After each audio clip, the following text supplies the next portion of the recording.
अस्सलामु अलैकुम वरहमतुल्लाहि वबरकातुहू। मैं तमाम बहन भाइयों की तवज्जो एक ख़ास मसले की तरफ मरकूज़ करवाना चाहता हूँ कि जहाँ पर ख़वातीन का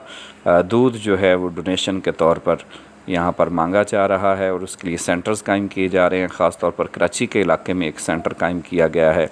और इसका मकसद जो है वो मैं आपको बताता चलूँ कि ये जो NGOs के लोग काम कर रहे होते हैं, असल में तो वो इसके पस मंज़र में एक बिज़नेस कर रहे होते हैं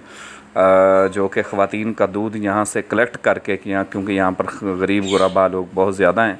तो उनका जो है ना ख़वातीन का दूध कलेक्ट करके फिर अदर कंट्रीज़ में इसको आगे सेल किया जाता है। तो जो बड़े बड़े अपने एक्टर्स हैं या जो अपना हुकूमतों के लोग होते हैं या इसी तरह जो अदर कंट्रीज़ में लोग जो है वो माएँ तो बन जाती हैं ख़वातीन, लेकिन वो आगे बच्चों को अपना दूध नहीं पिलाना पसंद करती क्योंकि उनको ख़तरा होता है। उनको जो है डॉक्टर्स ये तजवीज़ देते हैं कि आप इनको फीड ना करवाएं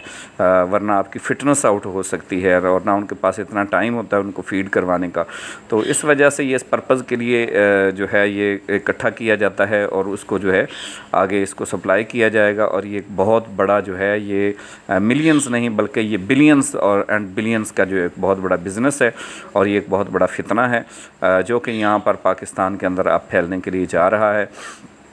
तो जैसे जो है वो गुर्दों का ट्रांसप्लांट किया जाता था, लोग अपने गरीब गुरबा गुर्दे बेचते थे, तो इसी तरह ये भी जो है ये बिज़नेस के तौर पर इसको किया जाएगा कि ख़वातीन जो गरीब गुरबा हैं वो अपना दूध जो है डोनेशन का एक चक्कर है, इसको जो है वो असल में वो सेल पॉइंट लगाई जाएगी, कुछ ना कुछ उनको देंगे, कुछ ना कुछ उन पर ख़र्च करेंगे, ठीक है। तो इस तरह जो है वो लेडीज़ अपना दूध जो है वो दोकर वो इनको सेल आउट करेंगी। तो अगर इस्लामिक पॉइंट ऑफ व्यू से देखा जाए तो अल्लाह ताला फरमाते हैं वलवालिदातु युर्दीना औलादहुन्ना हौलैनि कामिलैन, और माएँ अपने बच्चों को 2 साल तक दूध पिलाएं। इस आया करीमा की रूह से मुद्दत रज़ात 2 साल है। इमाम आज़म अबू हनीफ़ा रहमतुल्लाह अलैह और एक आप इस कुरानी आयत को तत्वीक देते हुए एक और आयत के साथ आप 2.5 साल, जबकि दीगर चंद आइमा के नज़दीक जो है वो दूध पिलाने की मुद्दत 2 साल है।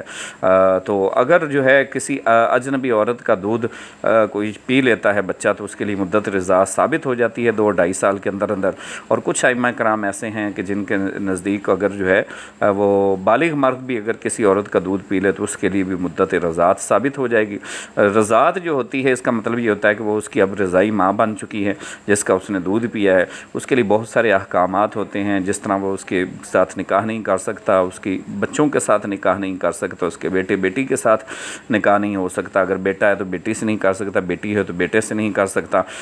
तो इसी तरह जो है अब जिसने दूध दिया है तो वो कैसे पता चलेगा कि ये इसकी बहन है या इसकी जो है ना बहन नहीं है। तो इस तरह ये एक जो रज़ात का मामला है उसको मसक कर दिया जाएगा और कुरानी अहकामात को गोया के पामाल करने के मुतरादिफ़ है और इस्लाम और शरीयत इस्लामिया का इस्तेहज़ा उठाने के मुताबिक है।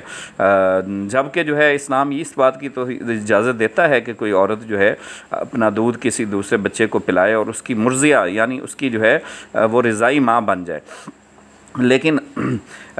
इसके मुकम्मल हुकूक हैं जो असल बेटे बेटी से मिलते जुलते हैं। वरासत में भी कुछ एतबार से इसका हकदार होगा वो बेटा या बेटी जो दूध पिएगा। तो कोई भी गैरतमंद औरत ये नहीं चाहेगी कि वो अपना दूध जो है वो सेल करे और इन लीगल एक्टिविटी जो है में इसका शुमार होता है और ये खालिसतन एक मजहबी इंतशार है, ये कुरान और सुन्नत का इस्तेहज़ा है और कुरानी आयात का मजाक उड़ाने के मुतरादिफ़ है और शरीयत इस्लामिया की तौहीन है। और इसको जो बैरूनी NGOs हैं ये सिर्फ़ एड लेने के लिए अपने मामलात को सेटल करते हैं और जो है इस पर इंशाअल्लाह ताला अनकरीब और भी मेरी वीडियोज़ इस पर आएंगी, मैं पूरी डिटेल के साथ इस पर बात करूँगा। तो ये एक बहुत बड़ा फितना है, इस फितने से लोगों को आगाह करें और जितना हो सकता है ज़्यादा से ज़्यादा आप इस वीडियो को शेयर करें और ताकि लोग जो हैं वो इस फितने से आगाह भी हों और इस दजाली फितने का हिस्सा ना बने बल्कि इससे बचें और दूसरों को भी बचाएं। अल्लाह ताला हमें अपने हिफ्ज़-ओ-अमान में रखे। आमीन बिजाहि नबी करीम।